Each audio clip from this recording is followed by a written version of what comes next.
My name is Dana Mercer, and the first sign that my parents were trying to sell my home was not a phone call, a letter, or an argument.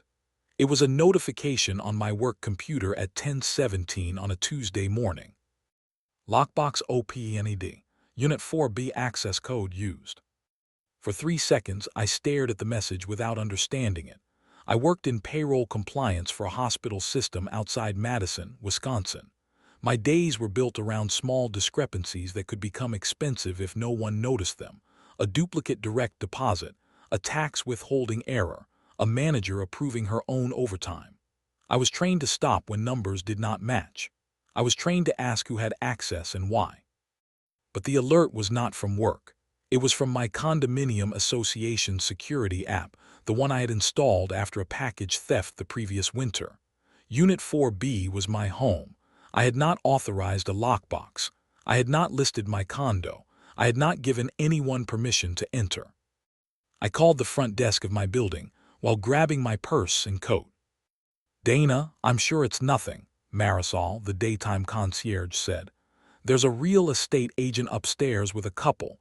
She showed me an appointment confirmation." "A real estate agent?" She said the owner approved the showing. "I am the owner." There was a pause long enough for both of us to understand that something was very wrong. My supervisor saw my face and did not ask questions. "Go," he said. "Text me when you know what's happening." The drive home took 18 minutes. I remember every red light because I counted them to keep from calling my mother before I had facts. 6 red lights, 1 school bus, a delivery van blocking the right lane on University Avenue. By the time I pulled into the underground garage, my hands were cold even though the heater had been running the whole way. The elevator doors opened on the 4th floor, and I heard a man laughing inside my condo. My front door stood open. A silver electronic lockbox hung from the handle. A woman in a camel-colored coat was explaining the storage space to a couple who looked to be in their 30s. The woman had one hand on the door to my bedroom closet. The couple had already set a measuring tape across my living room floor. "Excuse me," I said. All three turned. The agent smiled automatically. "You must be Dana." "I am. Who are you?" Her smile weakened.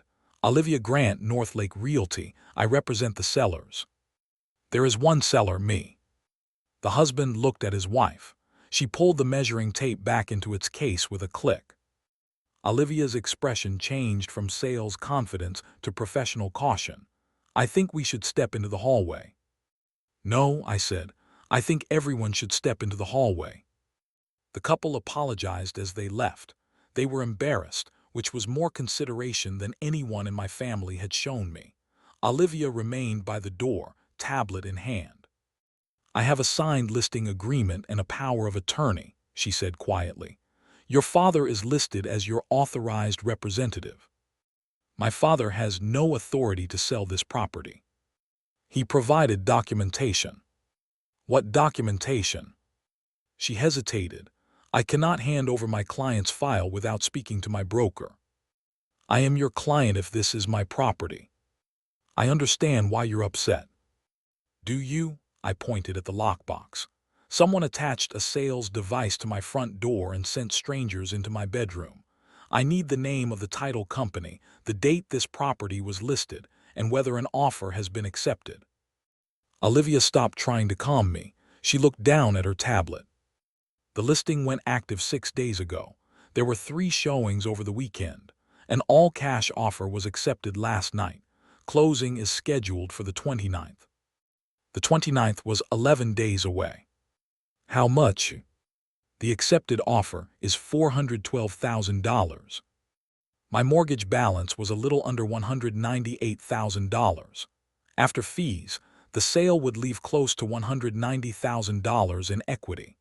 8 years of overtime, skipped trips, repaired shoes, packed lunches, and careful decisions compressed into one number on a stranger's tablet." "Where are the sale proceeds supposed to go?" I asked.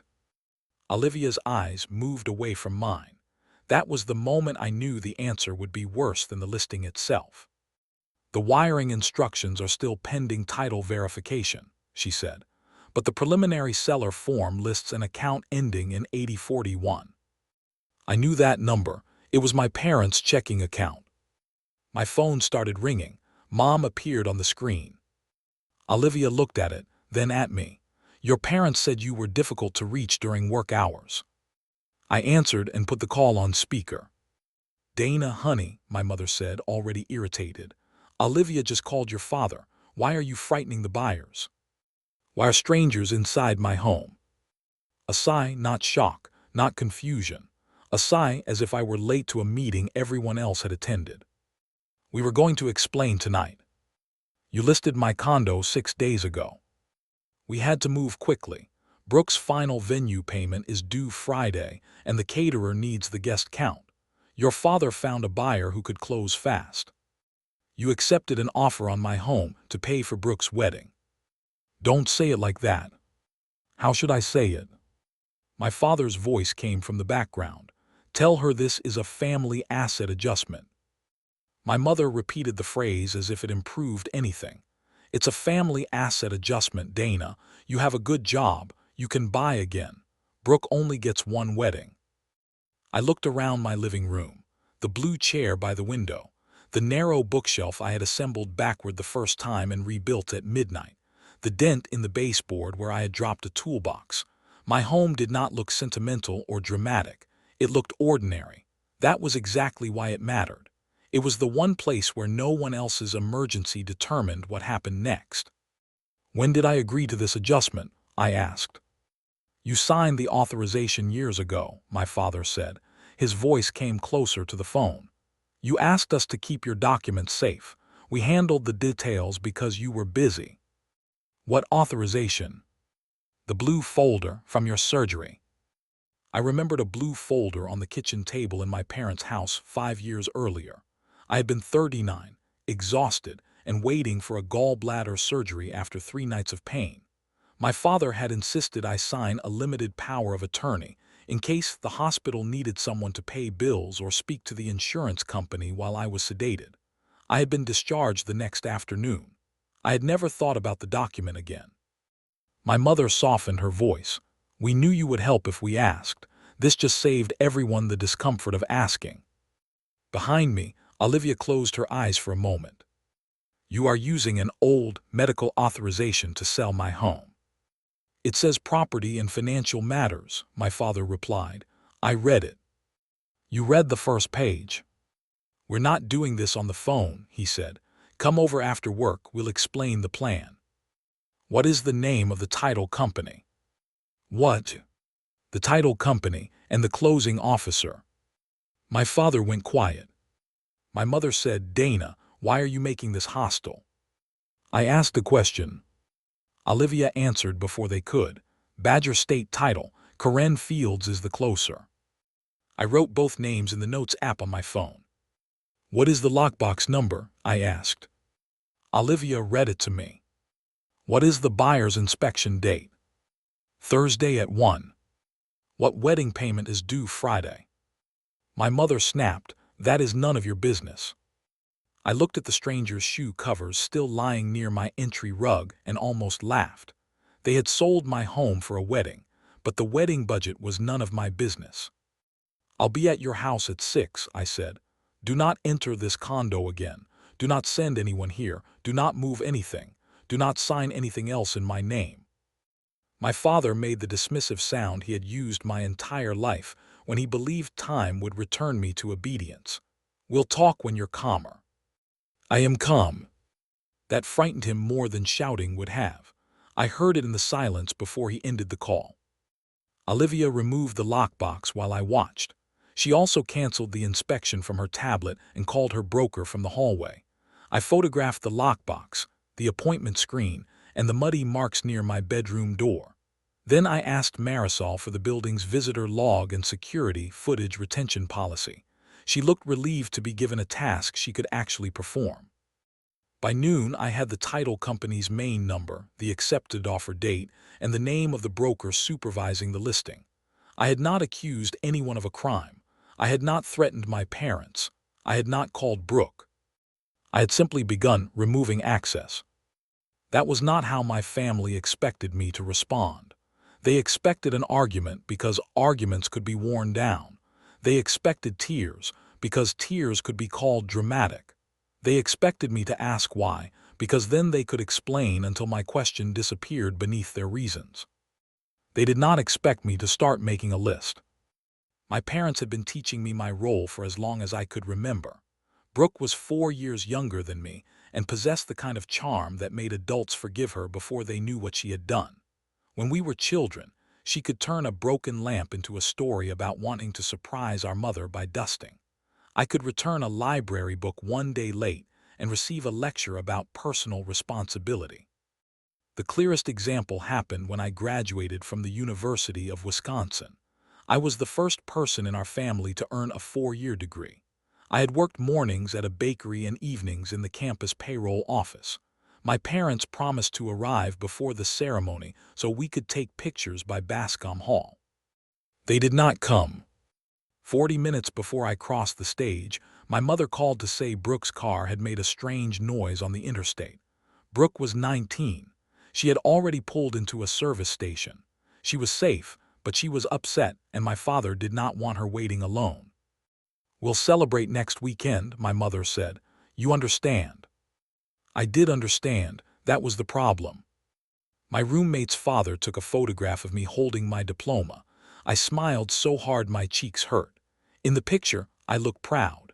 What I remember is scanning the bleachers one last time even though I knew they were not there. Years later, when Brooke lost a public relations job after 6 months, my parents paid her rent for nearly a year so she could find the right fit. When the hospital promoted me to payroll compliance manager, my father asked whether the raise meant I could increase the amount I contributed to family Christmas gifts. No one in my family called it favoritism. They called Brooke sensitive and me capable. Sensitive people needed support. Capable people provided it. I bought my condo at 38. It was not luxurious. The building had been converted from an old insurance office, and the elevators made a faint shudder between the second and third floors. The kitchen was narrow, the second bedroom barely fit a desk, and the balcony faced a row of maple trees rather than the lake. But the mortgage was in my name. The deed was in my name. Every cabinet handle and light fixture had been chosen by me. At the closing table, I signed so many papers my wrist cramped. When the title officer slid the keys across the table, I called my parents from the parking lot. "That's wonderful," my mother said. "Does the building allow long-term guests? Brooke's lease ends in June." I told myself she was joking. 2 weeks later, Brooke asked if she could stay temporarily without paying rent. I said no. It was one of the first times I remember disappointing all 3 of them at once. My father did not speak to me for 10 days. Then, 4 years before the lockbox appeared on my door, my parents' finances collapsed. My father had retired from a regional equipment company with a respectable pension and the certainty that he understood business better than most people. An old friend invited him into a small commercial development outside Phoenix. The returns looked impressive in the presentation. The risks were described as temporary. My mother signed because my father told her the investment would pay for the travel they had postponed during their working years.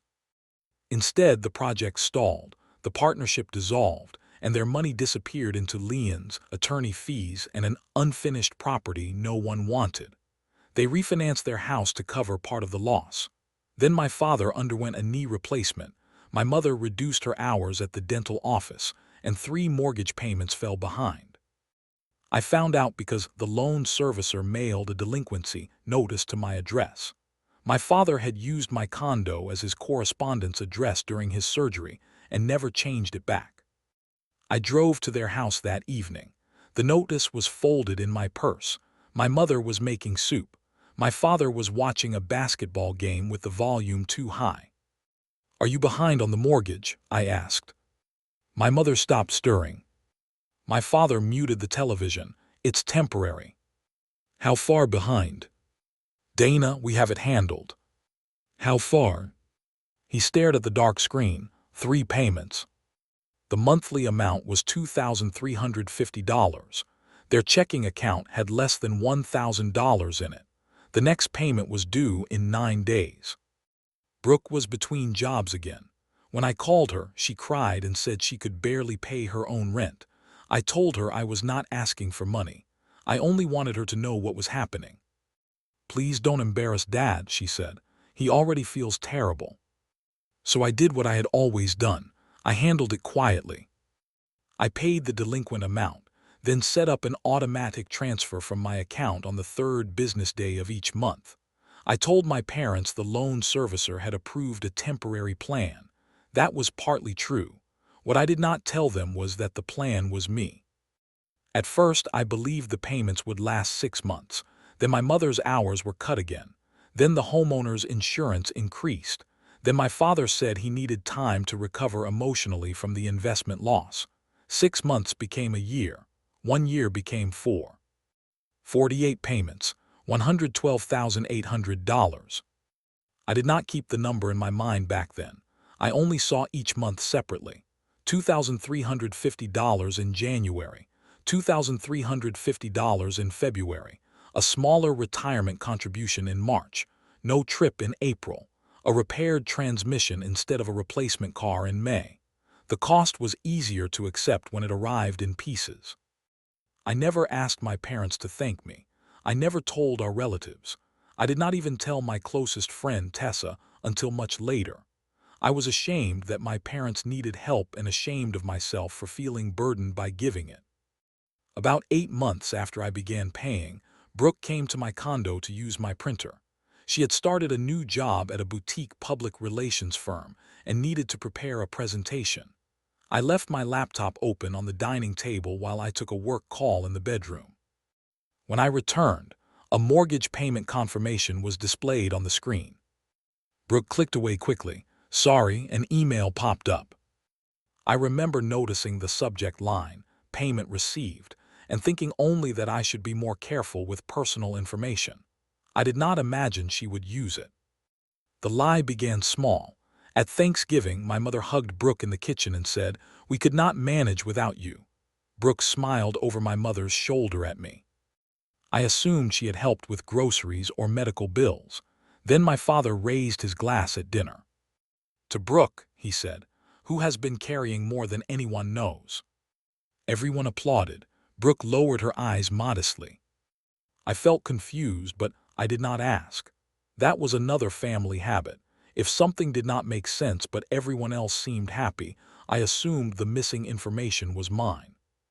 Over the next 3 years, my parents repeated the story often enough that it became part of Brooke's identity. She was the daughter who had stepped up after their financial disaster. She was the practical one now. She was the reason they still had their house. I was the sister with the stable job and the condo who didn't need anyone. By the time Brooke met Aaron Keller, even she may have started to believe her own version. Aaron was 37, a project manager for a construction company in Middleton. He was steady, polite, and careful with money. He had been raised by a mother who worked 2 jobs after his father left, and he admired what he thought was Brooke's commitment to family. "The first time we had dinner together," he said, "Brooke told me how much she's done for your parents. That says a lot about a person." Brooke squeezed his hand. I smiled because I thought he meant emotional support. The engagement came a year later. The original plan was a 60-person ceremony at a local botanical garden. Then my mother met Aaron's extended family at an engagement brunch and became convinced the wedding needed to prove something. The guest list grew. The venue changed to Lake Briar Supper Club, a restored property on the edge of Lake Mendota with a ballroom, private dock, and minimum food and beverage requirement. Brooke wanted imported flowers, a live band, custom lighting, and a late-night dessert station. My father called each addition an investment in the family's future. The projected cost reached $118,000. I knew my parents did not have that money. I assumed Aaron's family was paying more than they wanted to discuss. I assumed Brooke had saved. I assumed many things because the truth, that my parents intended to turn my home into wedding money, would have been too irrational to consider. In the month before the lockbox appeared, my mother asked 3 questions that should have warned me. First, she asked how much I still owed on the condo. Then she asked whether units in my building were selling quickly. Finally, she asked if I had ever replaced the blue folder from my surgery. I answered every question because she was my mother. At 6 that evening, I drove to my parents' house with photographs of the lockbox, Olivia's business card, and the title company's information in my purse. I did not bring the delinquency statements or the 4 years of mortgage payments. I still hoped there was a version of the conversation that would not require me to reveal everything. My father was seated at the dining table with a yellow legal pad. My mother had arranged coffee and store-bought cookies as if we were discussing vacation dates. Brooke sat near the window, scrolling through floral photographs on her phone.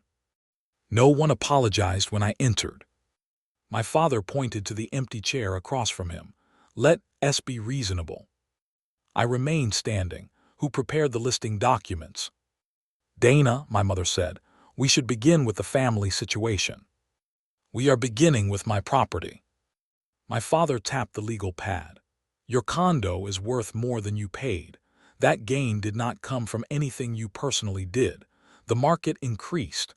We are simply using part of that increase to solve a temporary cash flow problem. You accepted an offer for the entire property. You can purchase another unit after the wedding, he said. We would help you look. With what money? His mouth tightened. Brooke put down her phone. This is not how we wanted you to find out. How did you want me to find out? After the venue was secured, she said, when there was less pressure. The venue is already secured. The final package is, she leaned forward. Dana, this wedding matters. Aaron's family has connections. Dad may get consulting work through them. Mom could finally stop working. This could change things for everyone. So you are selling my home to improve your marriage prospects and Dad's networking opportunities. You make everything sound ugly. I am repeating what you said. My mother pressed both palms around her coffee mug. We thought you would see the bigger picture. The bigger picture is that you entered my home, listed it, accepted an offer, and directed the proceeds to your account. We had authority, my father said. Show me. He went to the desk in the living room and returned with the blue folder. The cover was faded. My name was written across the tab in my mother's handwriting, DNA Medical Legal. My father removed a stapled document and pushed it toward me. The first page read Limited Durable Power of Attorney. The language below was dense, but one section had been highlighted years earlier: banking, insurance, real property, payment of obligations. There, he said, you signed it. I turned to the second page, then the third. On the fourth page, under duration and termination, one sentence had been underlined in blue ink. This authority shall terminate 90 days after execution, unless extended by the principal, in a subsequent signed writing. The document had been executed 5 years earlier. There was no extension. Did you read this page? I asked. My father's face did not change, but his eyes moved toward the document. It says durable, he replied. It also says 90 days. The realtor reviewed it. Did the realtor review all 4 pages? He did not answer. Brooke stood. This is ridiculous. You signed it. You knew Mom and Dad were keeping your papers. For a surgery. It still proves you trusted them. Trust is not ownership. My mother's voice rose. No one is taking anything from you. The money is staying in the family. I looked at Brooke. How much have you personally paid toward this wedding? Her expression sharpened. That is between Aaron and me. How much have you paid toward Mom and Dad's mortgage? My father sat back. What does that have to do with anything? I'm asking Brooke. Brooke crossed her arms. I have supported them for years. That wasn't the question. I don't keep a running total of everything I do for family. I almost admired the answer. It sounded generous while revealing nothing. My mother stepped between us. Brooke has sacrificed more than you understand. Then one of you should be able to name the account the mortgage comes from. The room went still. Brooke's eyes found mine. For the first time that evening, the confidence left her face. I knew then. I did not yet know every detail, but I knew the lie was real. My father broke the silence. "We are not putting Brooke on trial." "No," I said, "you put my home on the market." I slid the blue document back into the folder and closed it. "I'm taking this." My father reached for it. "Those are our records. It has my name on it." "Dana, don't be childish." I placed the folder in my bag. "Do not go to my condo. Do not contact the buyers. Do not sign my name. Do not represent yourselves as my agents. I will speak to the title company tomorrow." Brooke laughed once without humor. "And what about Friday?" "What about it?" "The venue payment." "That is not my obligation." "You are really going to destroy my wedding over paperwork?" I looked at her. "You are trying to sell the place where I live. You always find a way to land on your feet." There it was, the family creed. Dana survives, therefore anything can be done to Dana. I left without touching the coffee. The next morning, I called Badger State Title at 8 o'clock. Karen Fields answered on the third ring. Her voice was brisk without being cold, the tone of someone who had already handled 2 emergencies before breakfast. "I'm calling about Unit 4B at Maple Court Condominiums," I said. "I am Dana Mercer, the recorded owner. I did not authorize the pending sale." There was a short silence, followed by the sound of typing. "Can you verify your date of birth and the last 4 digits of your social security number?" I did. More typing. "Ms. Mercer, our file identifies Richard Mercer as attorney-in-fact for the seller. He does not have current authority." "What makes you believe the authority is invalid?" "The document terminated after 90 days. It was signed 5 years ago." Karen did not react dramatically. She did not tell me the sale was canceled. She did not accuse my father of fraud. She asked whether I had the complete document and whether I could email it through the company's secure portal. Then she explained that she would place a temporary hold on seller verification while the title department reviewed the authority. "A hold means no funds can be released until the review is completed," she said. "It does not determine the legal rights of the parties. You may want independent counsel." That is exactly what I needed to know. "There is one other issue," she added. "The wiring form lists an account that does not match the property owner's name. We had already requested additional documentation. So the money was supposed to go to my parents. I cannot discuss the account holder until identity review is complete. But yes, the listed beneficiary is not Dana Mercer." After the call, I sat in my car in the hospital parking structure and let myself shake for 30 seconds. Then I opened my phone and found the name of a real estate attorney Tessa had once recommended to a coworker. Nina Patel's office was above a pharmacy in downtown Madison. She met me that afternoon after I sent her the accepted offer, the blue folder and photographs of the lockbox. She was in her early 50s, with silver beginning at her temples and the patient expression of someone who had learned not to interrupt people while they were discovering how serious their situation was. "You own the condo individually?" she asked. "Yes." "No transfer on death deed, trust, co-owner, or recorded life estate?" "No." "Did you ever sign another power of attorney?" "No." "Did you give your father permission by email, text, or voicemail to list the property?" "No."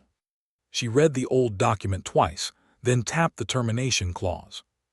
"This appears expired on its face," she said, "but I want the original drafting file if we can get it. The title company will conduct its own review. The brokerage also has obligations to investigate once notified. None of that means the problem disappears today." "What could still happen?" "The buyers may claim expenses. The brokerage may dispute who told them what. Your parents may insist there was oral authority. If anyone signed your name rather than signing as an agent, that creates a different problem. We need copies of every page." I told her I did not want my parents arrested. "I did not ask whether you wanted that," she said gently. "I asked what happened." That distinction was painful. My family had taught me to evaluate every fact by the consequence it might have for them. Nina wanted the fact first. She prepared a written notice stating that I disputed the authority, denied consent to the sale, and prohibited further access to the condo. She sent it to the brokerage, the title company, and the buyer's agent. She advised me to change the locks and document the contents of my home. Do not remove or alter evidence, she said, but you are allowed to secure your own residence. That evening, a locksmith replaced the cylinder in my front door. The building deactivated the old electronic access credential my parents had used. I removed them from the emergency contact list. I changed the password to the cloud folder where I stored tax documents and insurance records. Then I walked through every room with my phone, photographing furniture, artwork, appliances, and the inside of closets. It felt excessive until I opened the cabinet beneath the television and found it empty. My parents had taken the accordion file containing my appliance warranties, condo association records, and the original purchase closing statement. I called my mother. "Where is the green accordion file from my living room cabinet?" She sounded offended that I had noticed. "Your father took it for the sale. Bring it back tomorrow. We need some of those documents." "You do not need any of them. Dana, the buyers want information about the furnace. There are no buyers until ownership is verified. You are creating so much unnecessary trouble." "No, I am documenting trouble that already exists." My father called 10 minutes later and left a voicemail telling me that lawyers made families cruel. Brooke sent a text with a photograph of herself in a bridal salon. She was standing in front of a mirror wearing her veil. "I hope you're proud of yourself," Mom cried all afternoon. I did not respond. The next day, my parents returned the accordion file through the concierge. 3 sections were missing: the original purchase documents, a copy of my mortgage statement, and the condo association resale certificate. Marisol noted the delivery time and the condition of the file. I emailed the missing item list to Nina. For the first time in my life, I began treating family actions the way I treated payroll discrepancies. I wrote dates. I preserved messages. I stopped assuming a reasonable explanation would eventually appear. That decision changed what I noticed. I noticed that the accepted offer identified my father not only as attorney in fact, but as the person authorized to receive all notices. I noticed that one page carried a signature that looked like mine from a distance, but did not match the way I currently signed my name. I noticed that the seller property questionnaire described repairs I had never approved and listed the unit as vacant at closing, even though no one had discussed where I was supposed to live. I also noticed a line in the wedding budget my mother accidentally included in a group email. Property gift from Dana. Estimated net $188,400. Under it were the unpaid balances: $31,200 to Lake Briar Supper Club, $14,600 to the florist, $8,900 to the band, $6,400 to a lighting company, and smaller amounts for transportation, photography, linens, and a custom dessert wall. The total still due was more than $70,000. My condo was not covering a last-minute shortfall. It was the plan. Tessa came over that night with Thai food and 2 bottles of sparkling water. We had been friends since our first hospital payroll job, when we were both 25 and terrified of making a mistake that delayed a nurse's paycheck. She had seen my family from the outside for years, which meant she was far less confused than I was. "They built the wedding around money they expected to take from you," she said after reading the budget. "They thought the authorization was valid." "Did they?" My father may have misunderstood it. Tessa gave me the look she used when I defended people beyond the evidence. "Your father removed the page with the expiration date before sending the document to the realtor." "We don't know that." Nina said the brokerage file only had the first 2 pages. I stared at the blue folder on my table. Nina had called an hour earlier. The brokerage's copy was incomplete. It included the title page, the broad powers section, and my notarized signature page. It did not include the page containing the 90-day termination clause. Someone had separated the document. I don't understand how they thought this would end, I said. With you signing whatever was needed at closing because the wedding bills were already due, Tessa replied. They weren't betting on the paperwork. They were betting on you. That sentence stayed with me. They were betting on me. Not on my agreement, not on my generosity, on the history of how much pressure it took before I surrendered. The first call from Aaron came on Saturday morning. He had never called me without Brooke. His name appeared while I was reviewing bank statements at my dining table. "Dana, I hope this isn't a bad time," he said. "It depends what you're calling about." He exhaled. "Brooke says there's confusion over a property gift." "There is no property gift." "That's what I was afraid you would say." I waited. "My mother received an updated payment schedule from the venue," he continued. "It lists proceeds from your condo. I asked Brooke whether you had signed anything. She said your parents had authority and that you had discussed it as a family." "We did not." "Did you know they were listing the condo?" "No." He went quiet. "I'm not asking you to choose sides," I said. "I am telling you what happened to my property." "I understand." "Do you?" "Not completely." His voice became more careful. "There may be other things I do not understand. Brooke told me she has been paying your parents' mortgage for several years. Is that true?" The question landed harder than I expected. It was one thing to hear my mother praise Brooke. It was another to realize the lie had become part of the financial foundation of Brooke's future marriage. "What exactly did she tell you?" I asked. "That she sends them about $2,300 a month. She said it was why she had not built as much savings as she wanted before we got engaged. I respected that. My mother did too."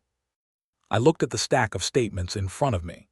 Each page showed the same transfer, $2,350 from D. Mercer checking to the loan servicer.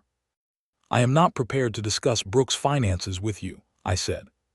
"That sounds like an answer." "It is a boundary." He accepted that without arguing. Fair enough, I needed to ask. Before ending the call, he said something that revealed how far the story had traveled. "For what it's worth, Dana, Brooke always said you wanted to help, but could not because your condo payments were too high." After we hung up, I sat at the table for a long time. Brooke had not merely allowed my parents to misunderstand. She had built a complete narrative. In her version, she supported them while I protected my own comfort. She had transformed my sacrifice into evidence of her character and my selfishness. I opened 4 years of bank statements and created a spreadsheet.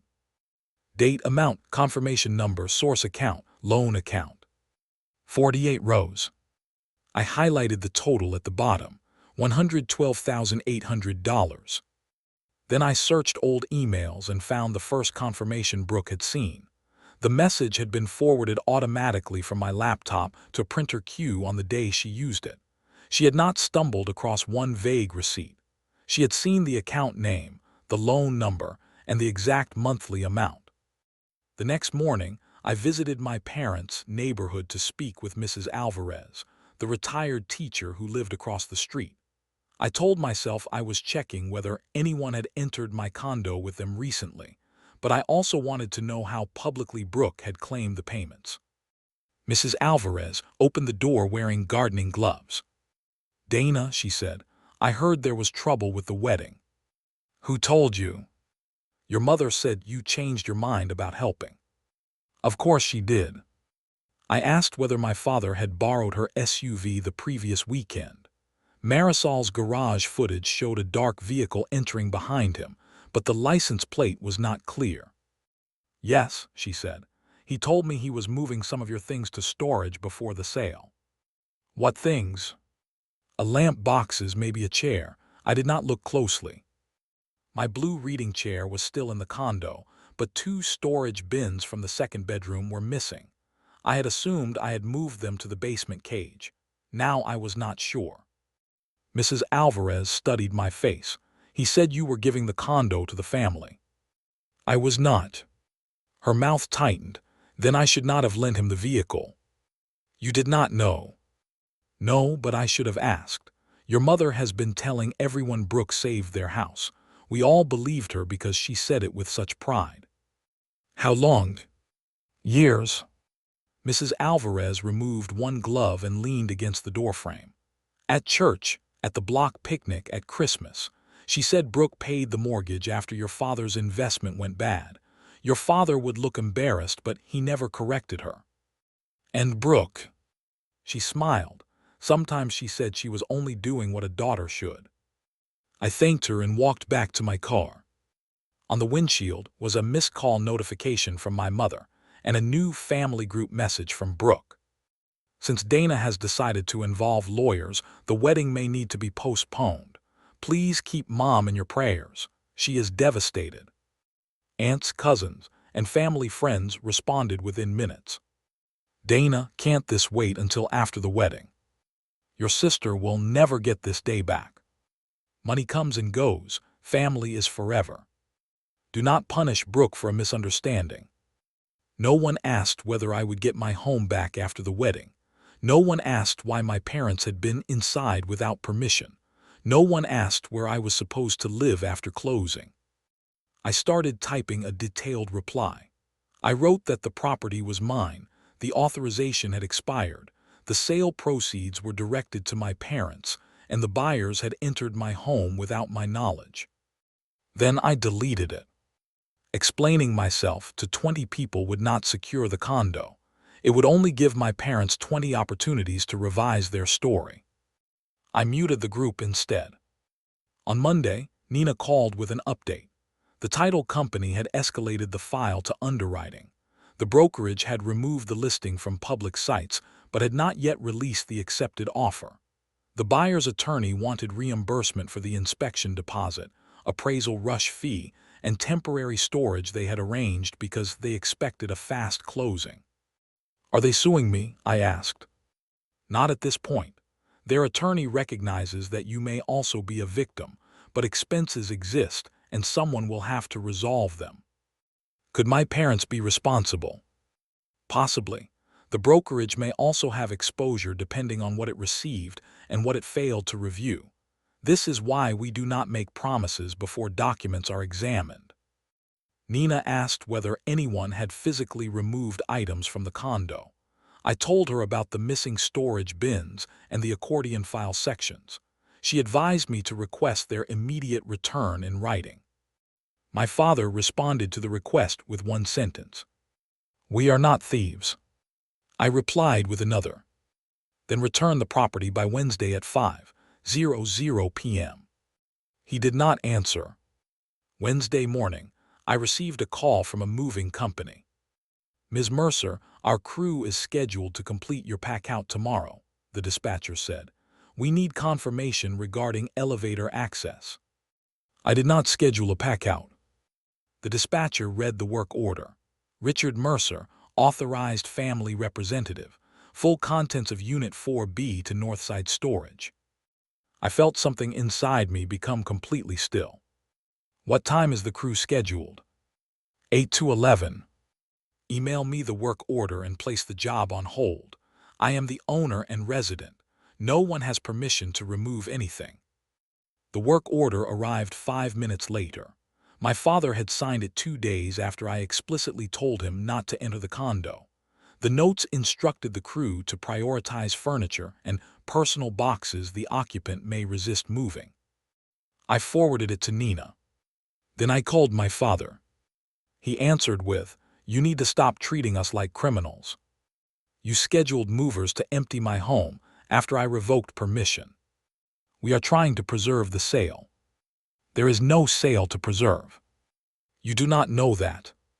I know you told movers I might resist them taking my personal property." He lowered his voice. Your mother has put deposits on everything. Vendors are calling. Brooke is barely sleeping. If the condo is not cleared, the buyers can walk. They should walk. You would rather embarrass your sister than make a temporary sacrifice. What part of losing my home is temporary? We would help you with a down payment later. With what money, Dad? He said nothing. I continued. Return the missing files and storage bins. Cancel every appointment connected to my condo. Do not contact the building again. If you force us to cancel this wedding, do not expect the family to forget it. I am not canceling anything. I am refusing to finance it. He hung up. That evening, the missing storage bins appeared outside my door. One had been opened. Inside were old tax returns, college photographs, and a small cedar box that had belonged to my grandmother. The file sections were still missing.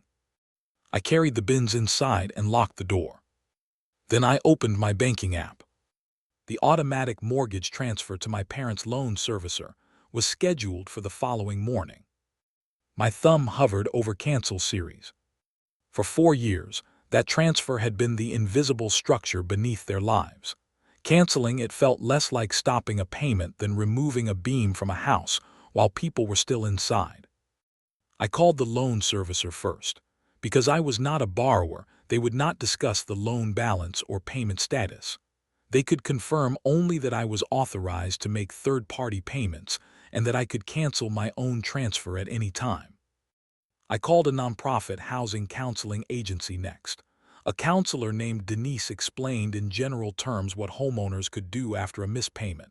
Contact the servicer, request hardship options, review income, consider a repayment plan, modification, or sale.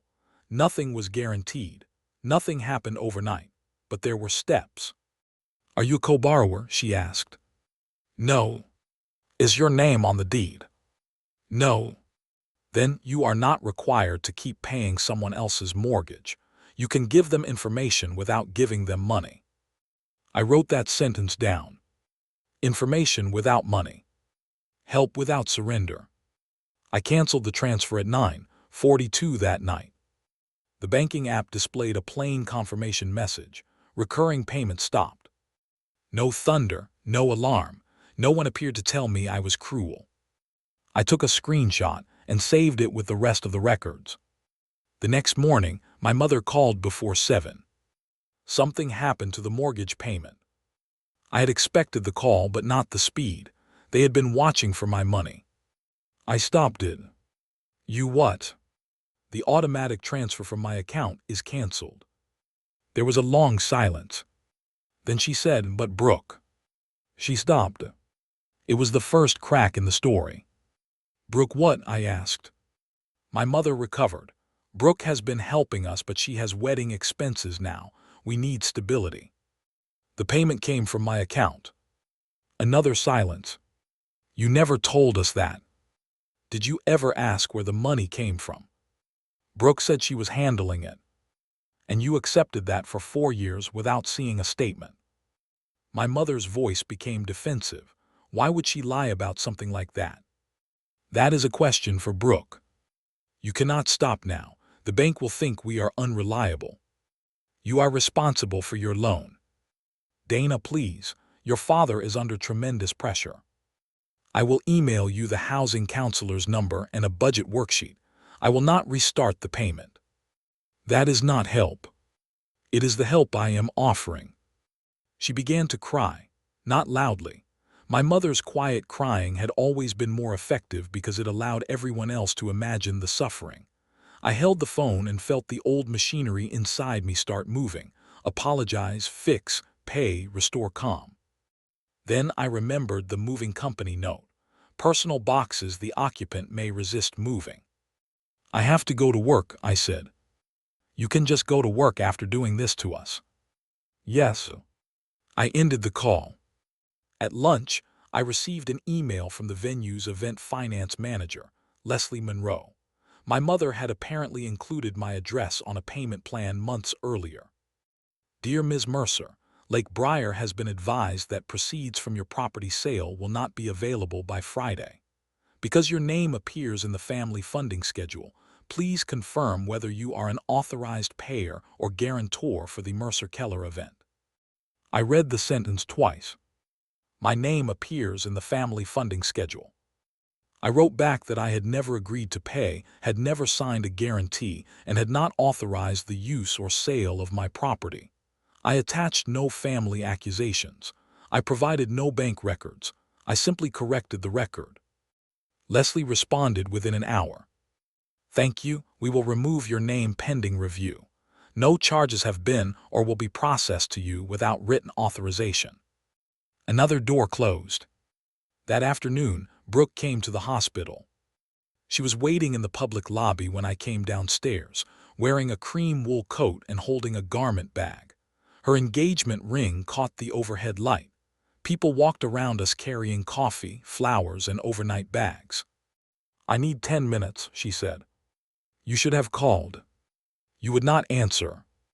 That is why you should not come to my workplace. Her eyes filled immediately. Mom says you stopped the mortgage. Yes. How could you do that now? Because it is my money. They could lose the house. They have options. I sent them information. Information doesn't make a payment. Neither do you. The tears disappeared. She glanced around the lobby. Can we not do this here? You chose here. Brooke lowered her voice. I never asked you to pay their mortgage. No, you just accepted credit for it. I did not accept credit. Aaron believes you have been sending them $2,300 a month. Her face changed. He called you. Yes. What did you tell him? The truth about my condo. I did not discuss your finances. She looked relieved for half a second, then angry again. You have no idea what this wedding has already cost me. I know exactly what it is costing me. You have always had more. Better grades, better jobs, your own place. The one thing I had was that Mom and Dad needed me. The admission arrived wrapped in resentment, but it was still an admission. So you let them believe my payments were yours. I helped in other ways. That is not an answer. At first, Mom misunderstood. She thanked me, and I did not correct her because Dad was already humiliated. Then it became complicated. 48 months complicated. Her eyes widened. You counted. Yes. Brooke stepped closer. Dana, if Aaron finds out, he will think I lied about everything. Did you? No. Then tell him the exact truth. You do not understand his family. They care about reputation and responsibility. He admired that I was helping Mom and Dad. So you used my money to prove your character. Her mouth opened, then closed. A volunteer pushing a wheelchair passed between us. I moved aside to make room. Brooke followed me toward the elevators. I need you to wait until after the wedding. We can fix the condo issue. Dad can apologize. I will tell Aaron later when things are calmer. No. 1 month. No. 2 weeks. No. She grabbed my sleeve. You are doing this because you hate that I'm getting married. I removed her hand. I am doing this because every plan you have depends on me staying silent. The elevator doors opened. Do not come back to my workplace, I said. She remained in the lobby as the doors closed. For the rest of the day, my phone filled with messages. My father said the venue might reduce the wedding package. My mother said Brooke had not eaten. An aunt said I was jealous. A cousin sent a private note saying she had always wondered how Brooke afforded the mortgage payments. At 5:30, Nina called. Title underwriting has completed its initial review, she said. They will not ensure a transfer under the submitted power of attorney. The file has been marked for seller identity failure and unauthorized beneficiary instructions. So the sale is canceled. Not formally yet. The buyer has been given notice that closing cannot proceed as scheduled. Their attorney is preparing a withdrawal unless a valid owner-signed agreement is produced. There won't be one. Then the transaction will fail. But remember, that is one part of this. The accepted offer, access to your home, removed documents, and questionable signatures still have to be addressed. I thanked her and ended the call. The result did not feel triumphant. I looked around my office after everyone else had left. Computer monitors were dark. A cleaning cart stood in the hallway. Somewhere upstairs, a family was receiving news that would divide life into before and after. My condo was still mine, but my family had already crossed a line that paperwork could not erase. The next day, my father arrived at my building with the missing file sections. Marisol called me before allowing him upstairs. He says he will only give them to you directly. Tell him to leave them at the desk. He says they are sensitive. They were sensitive when he took them. 10 minutes later, Marisol called again. He is sitting in the lobby. I went downstairs. My father looked older than he had a week earlier. He held the green accordion sections in one hand and a manila envelope in the other. You have made your point, he said. I did not know we were debating one. He placed the documents on a table between us. The buyers are withdrawing. Yes. The brokerage says we may owe fees. You should discuss that with your attorney. We do not have money for an attorney. I said nothing. He pushed the manila envelope toward me. Inside was the seller's signature page from the accepted offer. My name appeared at the bottom. The signature was close enough to pass at a glance, and wrong enough that I felt sick. Who signed this? I asked. My father looked toward the lobby windows. Snow had begun to fall, light and dry. I signed as your agent. This does not say Richard Mercer, attorney in fact. It says Dana Mercer. The realtor's assistant said the system required the owner's name. Who wrote the signature? He lowered his voice. I did. There it was, no dramatic confession, no excuse that changed the fact. You signed my name. I believed I had authority. Then why did you remove the expiration page? His face hardened. Because the document would have confused people who did not understand the situation. You removed the page that proved you did not have authority. We knew you would consent once you saw how much the wedding needed. That is not consent. He leaned across the table. You think this is simple because you sit in an office and follow rules. Families are not payroll systems, Dana. Sometimes one person has more and has to carry the others. I have been carrying you for 4 years. He blinked. I continued before fear could stop me. The mortgage payments came from my account every month, not Brooke S. My father stared at me as if I had switched languages. That is not true. It is. Brooke said. I know what Brooke said. He sat back slowly. I could see him rebuilding the last 4 years in his mind. The praise, the church stories, the gratitude, the wedding speeches he had planned. The lie did not collapse all at once. It cracked through one memory at a time. Why would she do that? He asked. Why did you sign my name? He looked away. I gathered the documents. Do not come here again without permission. We need to talk about the house payment. No, you need to talk to your loan servicer. You can't leave us with nothing. I sent you options. Options are not money. That is what Brooke told me. His face went pale. I walked back to the elevator, carrying the papers he had taken from my home. Behind me, he said, your mother will not survive losing both the wedding and the house. I turned. She survived deciding to sell mine. Then I went upstairs. The formal withdrawal arrived the following Monday. The buyers terminated the offer after Badger State Title refused to insure the transfer. Their attorney requested reimbursement for $2,740 in inspection, rush review, and temporary storage expenses. Northlake Realty opened an internal review of the listing. Olivia sent me a short email saying she was sorry she had entered my home under invalid authority. She did not ask me to excuse her. She simply stated what her office was doing to correct the file. My parents responded differently. My mother sent 7 messages in one afternoon. The first said they had made an understandable mistake. The second said my father had only signed because he believed the document allowed it. The third said families should resolve matters privately. By the 7th, she was asking whether I could at least release $40,000 from a home equity line against my condo so Brooke would not lose the venue. I replied once. I will not borrow against, sell, pledge, or guarantee my home for the wedding. Do not ask again. Brooke called from 3 different numbers. I blocked the first 2 and let the third go to voicemail. You do not have to give us the condo, she said. Her voice sounded controlled, as if she had rehearsed. "We only need a bridge loan. Aaron and I can repay you after the wedding. His annual bonus comes in March. Mom and Dad can sign something. Please stop acting like no solution exists."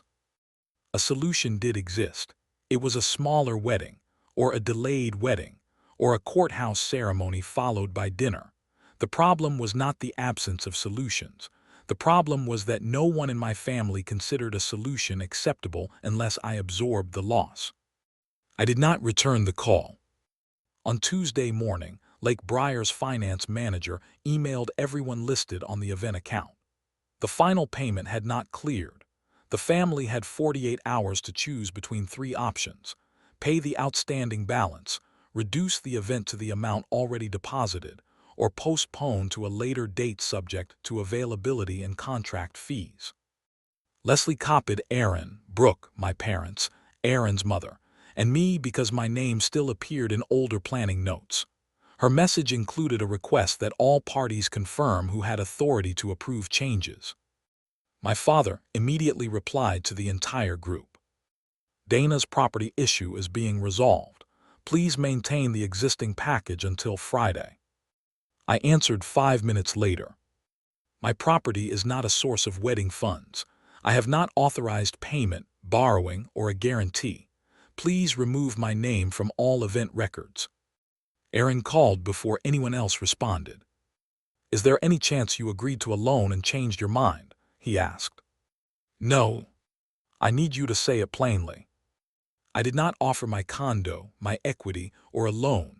I learned about the listing when strangers entered my home." He was quiet.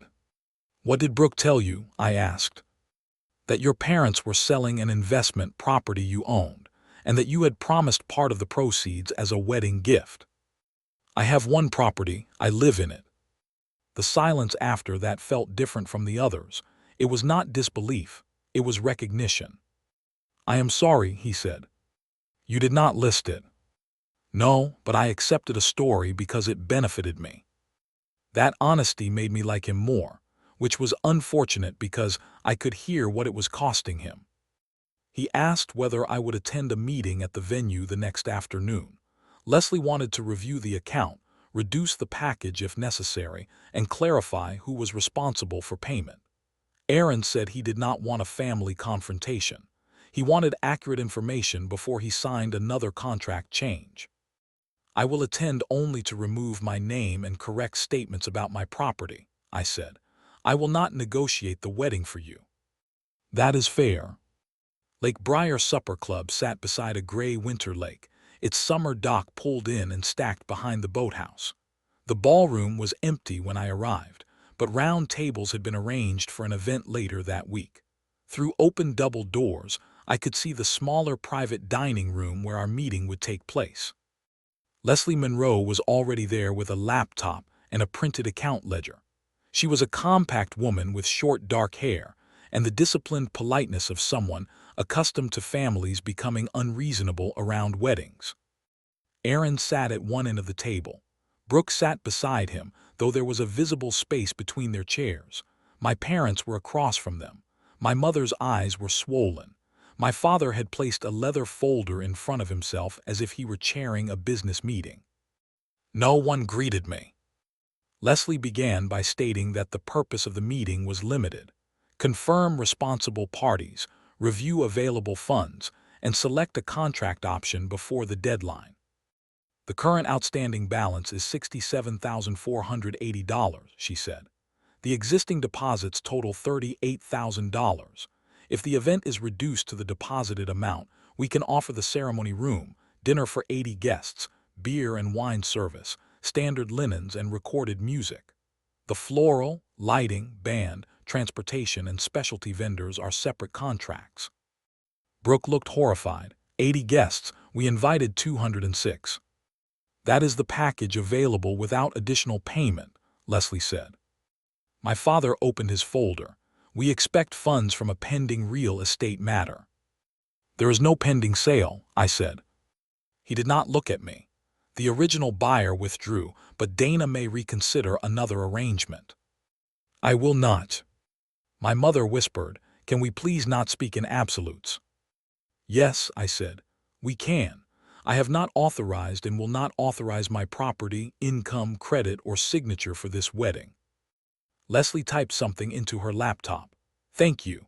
I will remove Ms. Mercer from the funding notes and contact permissions. My father shifted in his chair. Dana, this is not the place to make permanent family decisions. This is the place where my name was used to support a $67,480 obligation. I am correcting it. Brooke turned to Aaron. We can still do the reduced package and add things later. Your parents could cover the band. Aaron did not answer her. He was looking at the ledger.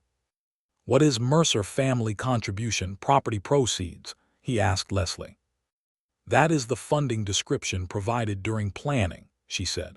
It was expected to cover the final venue balance and several outside vendors. Who provided it?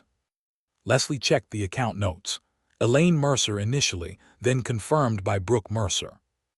Brooke's head snapped toward her. I confirmed that Mom and Dad were handling it.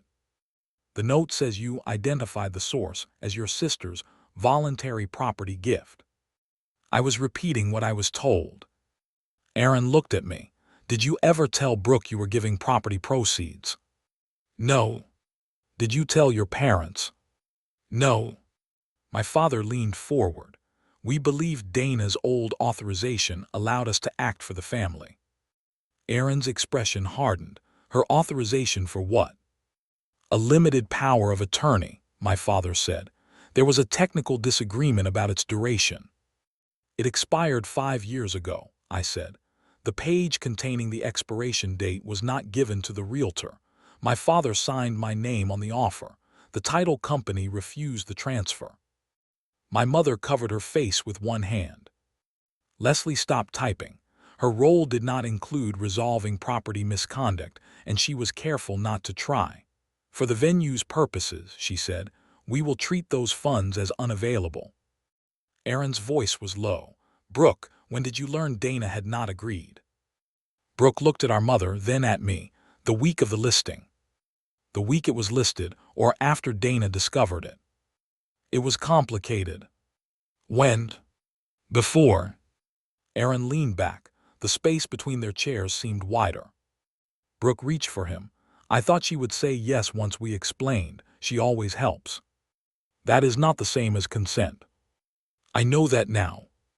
No, I said. You knew it then. You told me the wedding mattered more because I could buy another home. My father struck the table lightly with his palm. We are here to save the event, not retry every conversation. Aaron turned to him. I'm trying to understand what I am marrying into. My mother began crying again.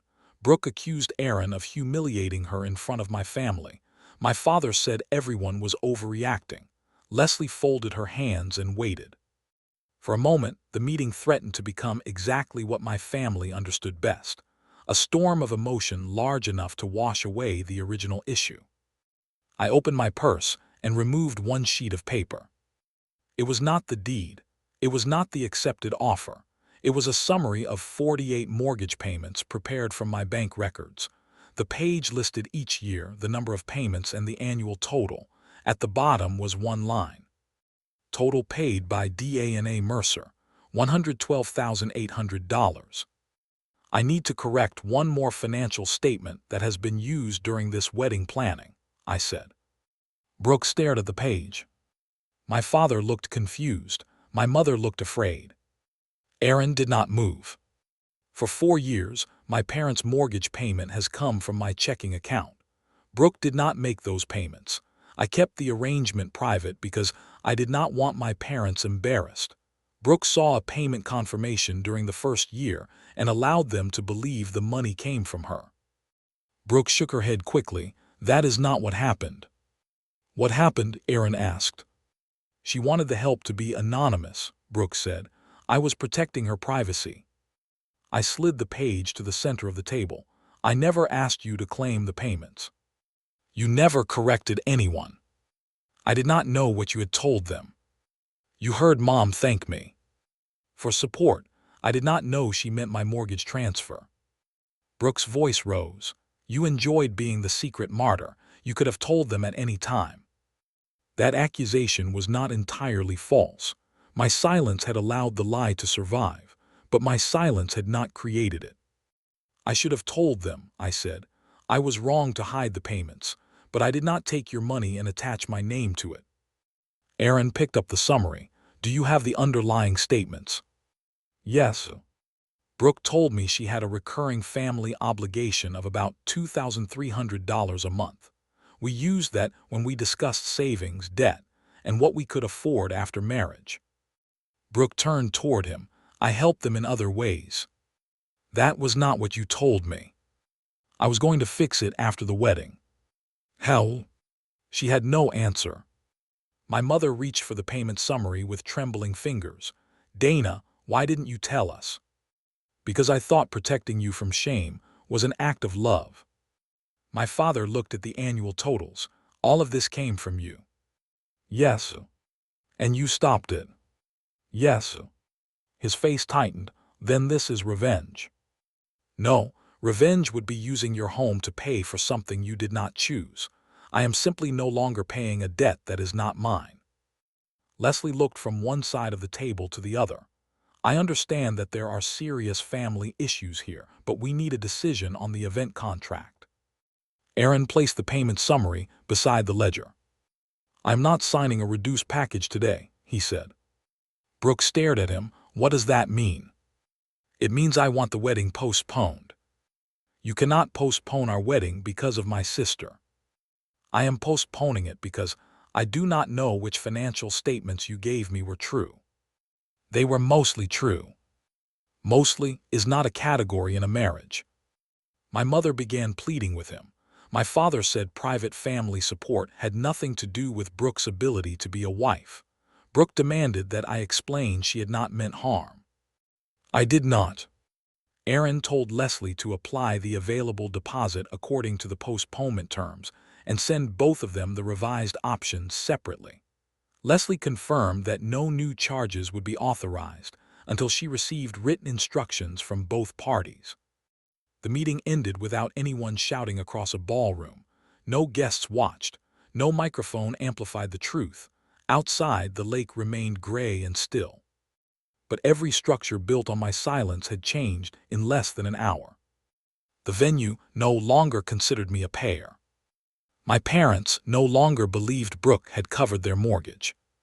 Aaron no longer believed the person he planned to marry had been honest about money. And I no longer occupied the role of invisible solution. Brooke followed me into the parking lot. Snow had melted into dark patches on the pavement. She was not crying now. She looked furious and exhausted. You came prepared to destroy me, she said. I came prepared to correct my name. You brought the mortgage summary. Because you used the claim during financial planning. You could have told Aaron privately. He asked you in the meeting. You wanted everyone to see me fail. No, Brooke, I wanted one thing in this family to be based on records instead of whoever sounded most hurt. She wrapped her coat tighter around herself. You have always thought you were better than me. I thought being useful would make me equal. For a second, neither of us spoke. Then she said, Mom and Dad may have to sell the house. Yes. And you can live with that. I am learning to. She looked at me as if that answer made me a stranger. Maybe it did. 3 weeks later, my parents received a formal delinquency notice. They were not removed from their home. No sheriff arrived. The loan did not vanish or accelerate overnight. They called the servicer, submitted income documents, and learned that their pension and my mother's part-time wages were not enough to sustain the payment, taxes, insurance, and maintenance long-term. A housing counselor helped them compare a temporary repayment plan with a voluntary sale. The numbers were not kind, but they were clear. My father called me after their second counseling appointment. We have 90 days to decide, he said. I'm sorry. That does not sound like you. What do you want it to sound like? Like you care. I care I am still not paying. He breathed heavily into the phone. The house was supposed to be what we left you girls. You were trying to sell what I had already built." He did not respond. I asked whether he had returned every copy of my documents. He said yes. I asked whether he had contacted the brokerage's attorney. He said they were negotiating the buyer's expenses and administrative fees. I did not offer money. Before ending the call, he said, "I do not understand when you became so hard." "I became clear," I said. "That is not the same thing." "No, it only feels the same to people who benefited from confusion." The wedding did not happen that winter. For a month, Brooke and Aaron attended counseling. I knew only what Aaron eventually told me in a brief email. The mortgage lie was not the only discrepancy. Brooke had understated credit card debt and described several gifts from my parents as her own savings. None of the amounts were catastrophic. The pattern was. Aaron ended the engagement in March. He did not send an announcement blaming Brooke. His family did not sue anyone. He paid his share of the unavoidable cancellation costs and asked that the remaining vendor issues be handled through email. Brooke blamed me anyway. She sent a message saying I had taken the only good thing in her life. I did not reply. A week later, she sent another saying she knew she had made mistakes, but that sisters should protect each other. I read it twice and recognized the old definition of protection. Absorb the consequence so the other person can continue unchanged. I blocked her number for 60 days. My parents listed their house in April. It was a 3-bedroom colonial in a neighborhood of mature trees and cracked sidewalks. They had lived there for 29 years. The listing photographs made the rooms look brighter and larger than they felt in person. My childhood bedroom had become a sewing room. Brooke's room still contained boxes she had never collected. The house sold after 5 weeks. After the remaining mortgage, taxes, and selling costs, my parents had enough to rent a modest 2-bedroom apartment and keep a small emergency fund. They did not become homeless. They did not become destitute. They became people who had to live within the income they actually had. Brooke helped them move. For the first time, she paid part of a housing expense that carried her name only in the family story. She took over the internet bill and contributed $600 a month toward rent. My mother told me this during one of the 2 calls I answered that summer. "She is trying," Mom said. "I hope she keeps trying. Are you ready to speak with her?" "No." My mother was silent.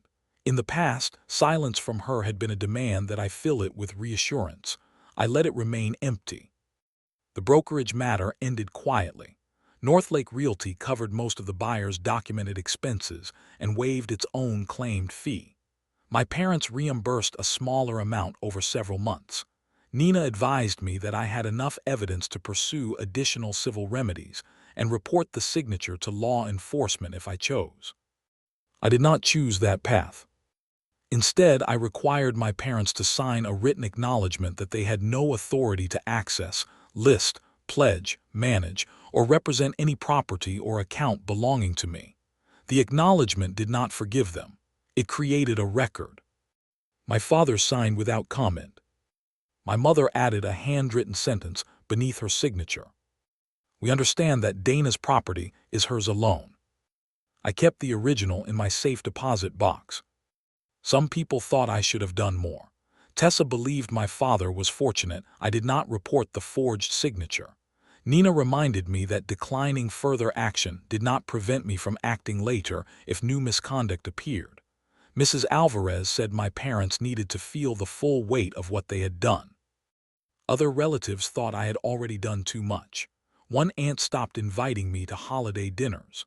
A cousin told me family problems should never affect a wedding. Someone from my parents' church sent a long message about forgiveness that did not include the word accountability. For several months, I carried all those opinions like stones in my pockets. Then one evening, I realized none of those people had stood in my bedroom while strangers measured it. They had not seen the lockbox on my door. They had not paid $112,800 while someone else accepted praise. They had not been listed as a wedding funding source without their knowledge. Their comfort with my boundary was not a requirement for the boundary to remain. In August, a package arrived from my mother. Inside was the blue power of attorney folder, the old brass key to my former lock, and a small white card. Dana, I used to call you independent when I meant I did not have to worry about what things cost you. I believed Brooke because the story made me proud, and I did not look closely because looking closely might have required us to change. Your father and I had no right to use your papers or your home. I am sorry. Mom, there was no request for money, no deadline for forgiveness, no sentence about how much she had suffered. I placed the card in a drawer and threw away the old key. The blue folder was harder. For months, it had represented every way trust could be repurposed. I considered shredding it. Nina advised me to keep the original document and related correspondence. So I removed the medical information, placed the legal pages in a labeled envelope, and stored them with the acknowledgement my parents had signed. Records instead of resentment. Boundaries instead of speeches. That fall, I repainted the second bedroom. The walls had been beige since I moved in because I could never decide what the room should become. It had served as an office, storage area, guest room, and occasionally a place where family members left boxes they expected me to keep. I chose a deep green paint and turned it into a reading room. Tessa helped me move the shelves. We ordered pizza and laughed when we discovered one wall was not square. When the room was finished, I bought a new chair to replace the one my father had nearly sent to storage. It was more expensive than I would normally spend. I paid cash from the money that no longer disappeared into my parents' mortgage. The first month after stopping the transfer, seeing the extra $2,350 in my account made me feel guilty. The second month, I moved part of it into retirement savings. The third, I repaired the balcony door and replaced an aging water heater before it failed. By winter, I had created a travel fund. I did not become wealthy. I simply began experiencing my own income as something connected to my own future. Brooke contacted me again, almost a year after the lockbox alert. This time, she sent a letter rather than a text. She wrote that living with our parents had forced her to see how often they expected rescue and how easily she had joined them in expecting it from me. She admitted that the first time Mom thanked her for the mortgage, she had said nothing because the praise felt good. The second time, she had added details. By the end of the first year, she was repeating the lie without thinking about where it had begun. She did not ask me to forget the wedding. She did not say Aaron had overreacted. She wrote that she had started paying our parents $700 a month and was meeting with a financial counselor to address her debt. At the end, she asked whether I would meet her for coffee in a public place. I waited 2 weeks before answering. 1 hour, I wrote. No discussion of money. No request that I speak to Mom or Dad for you. If you blame me for Aaron or the wedding, I will leave. She agreed. We met at a cafe near the university on a rainy Saturday. Brooke looked older without the performance of being the bride, the favored daughter, or the family rescuer. For the first 10 minutes, neither of us knew how to speak without using our old roles. Finally, she said, I was angry that you were good at surviving. I was angry that you were allowed not to. She nodded. I thought Mom and Dad loved you more, I continued. Maybe they did, but I also helped keep the system alive. Every time I fixed something quietly, I made it easier for them not to change. That does not excuse what I did. No, I know. We did not hug at the end. We did not promise to be close again. We agreed to meet once more in a month. That was enough. My relationship with my parents changed more slowly. My mother attended family counseling with me twice. My father refused at first, then came to one session and spent most of it explaining that he had been trying to protect the family from embarrassment. The counselor asked him who had been protected and who had paid the cost. He did not answer that day. 3 months later, he mailed me a check for $500 with a note saying it was the first repayment toward the mortgage money. I called and told him I would accept only an amount that fit their written budget, not a symbolic payment that forced them to borrow again. We settled on $100 a month. At that rate, he would never repay $112,800. That was not the point. The point was that the direction of responsibility had changed. On the anniversary of the lockbox alert, my phone reminded me that my real estate security subscription was due for renewal. I opened the app and saw the old incident history. Lockbox OPNED, Unit 4B access code used. Below it were the photographs I had taken. The silver box on my handle, stranger's shoe covers by the rug, the open front door. I stood in the hallway outside my condo. The lockbox had left 2 faint scratches in the brass plate behind the handle. I had considered replacing the plate, but that afternoon I cleaned it instead. The scratches remained visible if the light struck them from the side. Tessa now had my only spare key. My parents were no longer listed as emergency contacts. The blue folder was sealed in a bank box. My mortgage payment left my account each month and went toward my home, not theirs. I opened the security app and turned off real estate access notifications. Not because I had stopped paying attention, and not because I believed trust no longer required records. I turned them off because there was no lockbox on my door anymore. No one was scheduling strangers to enter. No one was counting my equity before asking me. The home was still ordinary. 2 bedrooms, a narrow kitchen, maple trees beyond the balcony. It had not become more valuable because I saved it. It had become more fully mine because I finally understood that ownership was not only a name on a deed.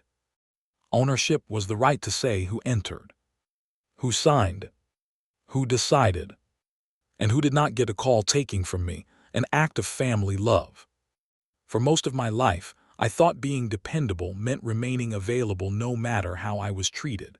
I thought strength meant absorbing the consequence so everyone else could stay comfortable. I thought silence made generosity pure. What silence actually did was hide the cost. I still help people. I still answer my mother sometimes. I still hope Brooke becomes someone I can trust again. I did not replace love with punishment. I replaced access without consent with a locked door. I replaced secret payments with written boundaries. I replaced being needed with being respected.